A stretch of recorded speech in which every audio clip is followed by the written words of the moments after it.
Selamat pagi, salam sejahtera. Terima kasih Anda bersama dengan saya di Nazilin Unity Channel. Saudara-saudara sekalian, adalah ini hamba Tuhan, hamba Allah, bertanya dengan saya, adakah dengan apa yang melingkari kehidupan Muhyiddin Yassin dan Mahathir Mohamad pada ketika ini akan menyebabkan mereka letak jawatan dan bersara daripada politik? Persoalan ini berlegar-legar dalam kepala otak saya semalam, sehingga saya berpikir apa relevan dan apa alasan netizen bertanya kepada saya soalan tersebut, yaitu berkaitan dengan Muhyiddin dan Mahathir.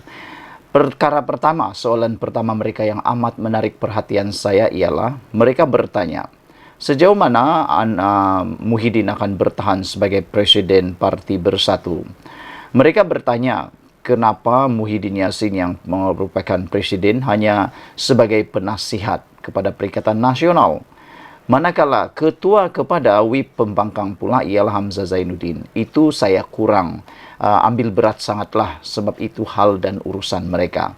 Tetapi satu persoalan netizen kepada saya berkaitan dengan Muhyiddin, adakah dengan tuntutan ini Muhyiddin atau adakah dengan keadaan terkini ini akan menyebabkan Muhyiddin letak jawatan ataupun beliau diminta letak jawatan? Kerana mereka mengambil satu duluan ataupun satu contoh kepada peristiwa sebenar yang telah berlaku, yaitu dalam Parti UMNO, di mana Zahid Hamidi berkali-kali juga diarah oleh kepimpinan UMNO di sebelah sana yang mahu supaya Zahid Hamidi letak jawatan, kerana kepimpinan Zahid Hamidi yang kelihatannya ada sedikit kepincangannya. Mereka mengambil contoh itu untuk membandingkan dengan Muhyiddin Yassin.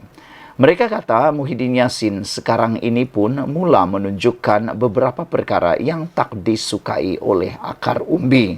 Salah satunya ialah berkaitan dengan tawaran oleh Parti Bersatu dan oleh Muhyiddin kepada Khairi Jamaluddin untuk menarik pengaruh dan menarik minat Khairi Jamaluddin untuk menyertai Parti Bersatu. Rupa-rupanya netizen ini dapat menghidu bahawa tindakan Muhyiddin itu tidaklah disenangi sepenuhnya oleh akar umbi Bersatu. Ini menyebabkan beliau bertanya, adakah Parti Bersatu juga akan berpecah dua dalam dua kelompok seperti yang berlaku dalam Parti UMNO, dan satu kelompok menyokong dan satu lagi menuntut supaya Zahid Hamidi mengundurkan diri?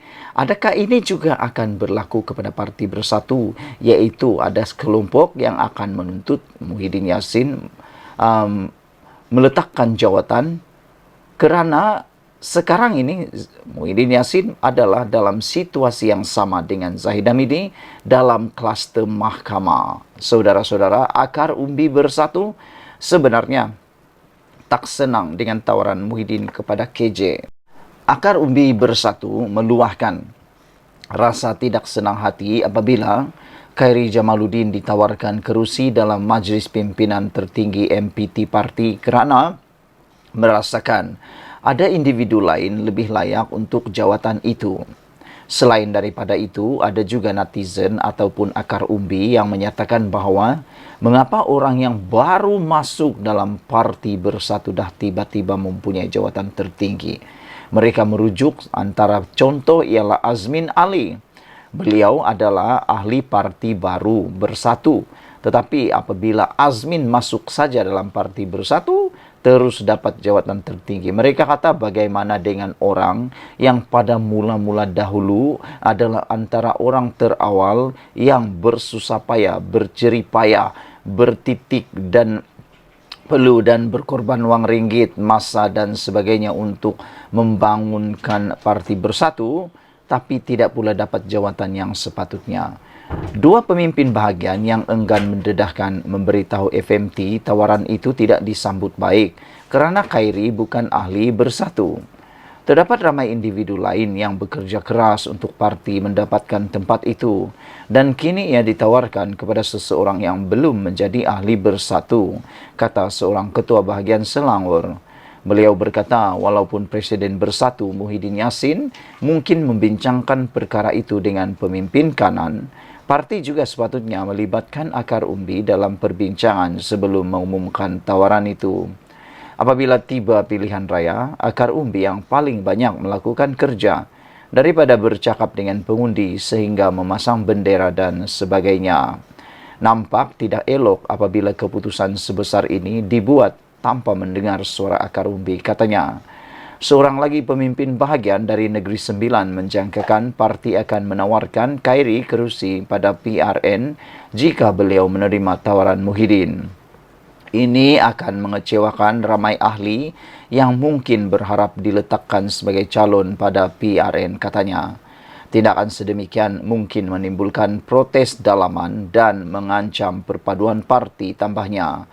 Bagaimanapun seorang MPT yang enggan dinamakan berkata, tawaran itu adalah langkah positif yang akan menguntungkan parti. Kami akan menghadapi pilihan raya di 6 negeri, jadi mempunyai seseorang seperti Khairi di pihak kami adalah baik untuk parti, kata beliau. Beliau dilihat menjadi pilihan rakyat. Beliau seorang tokoh populer dan ia bagus untuk kita, terutama pada masa sukar seperti sekarang, katanya merujuk kepada dakwaan beberapa pemimpin parti atas dakwaan rasuah. Ketua Sayap Bersatu, Bersekutu Bersatu juga mengalu-alukan segala usaha yang bertujuan meningkatkan peluang parti untuk menang pada pilihan raya. Walaupun Bersatu mempunyai ramai pemimpin berkarisma dan berpengalaman dalam majlis pimpinan tertingginya, pemimpin kita mesti mengambil kira nilai Khairi dari segi membawa lebih banyak undi, kata Chong Fat Ful. Minggu lalu, Muhyiddin mempelawak Khairi Jamaluddin menyertai Bersatu dan menawarkannya kerusi MPT. Bagaimanapun pada Isnin lepas, Khairi berkata beliau memerlukan masa untuk mempertimbangkan masa depan politiknya. Khairi berkata beliau tidak mahu sebarang keputusannya dibuat berdasarkan emosi atau membalas dendam. Malah menyifatkan keputusan untuk memilih parti politik bukanlah sesuatu yang boleh diambil ringan. Dua hal yang ingin saya ulas dan kongsi dengan Anda pagi ini ialah pertama sekali tentang masa depan Khairi Jamaluddin. Pada pendapat saya sebagai pengkritik dan penganalisis politik bebas, saya memikirkan Khairi Jamaluddin perlu bersabar dan bersabar. Manalah tahu tiba-tiba bulan depan sebelum penamaan calon, tiba-tiba Khairi pula akan dapat pengampunan penuh daripada Parti UMNO. Manalah tahu ini adalah ujian beliau yang dibuat oleh Zahid Hamidi. Dan sebenarnya ramai lagi, bahkan hampir keseluruhan akar umbi UMNO masih menanti kepulangan Khairi dalam parti tersebut. Jadi pada pendapat saya, Khairi kena bersabar. Kerana tidak ada jaminan untuk beliau menang besar atau menang dalam Parti Bersatu. Silap-silap beliau akan kalah dalam Parti Bersatu.